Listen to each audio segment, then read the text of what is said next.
फेब्राईल झटके हे लहान मुलांमध्ये तापामुळे होणारे झटके असतात.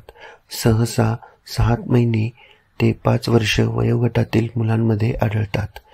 शरीराचे तापमान अचानक वाढल्यास मेंदूवर परिणाम होऊन झटका येतो. हे झटके सहसा ताप सुरू झाल्यानंतर पहिल्या 24 तासात होतात. लक्षणांमध्ये शरीर आखडणे, हातपाय झटपट हालचाल करणे,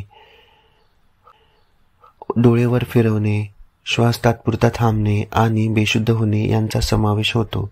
बहुतेक वेळा हे झटके 1 ते 2 मिनिटांपेक्षा कमी कालावधीचे असतात, पण काही वेळा 15 मिनिटांपर्यंत चालू राहू शकतात. हे झटके भीतीदायक असले तरी सामान्यतः हे हानिकारक नसतात आणि त्यामुळे मेंदूला कायमस्वरूपी इजा होत नाही.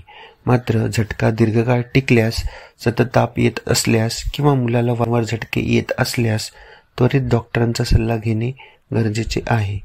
उपचारांमध्ये ताप नियंत्रण करणे महत्त्वाचे असते. पॅरासिटामॉल सारखी ताप कमी करणारी औषधे वापरली जातात. झटका येताना मुलाला सुरक्षित जागेवर ठेवावे. तोंडात काहीही घालू नये. फेब्राईल झटके टाळता येत नाहीत, पण योग्य काळजी आणि जागरूकतेमुळे भीती न ठेवता त्यावर नियंत्रण ठेवता येते.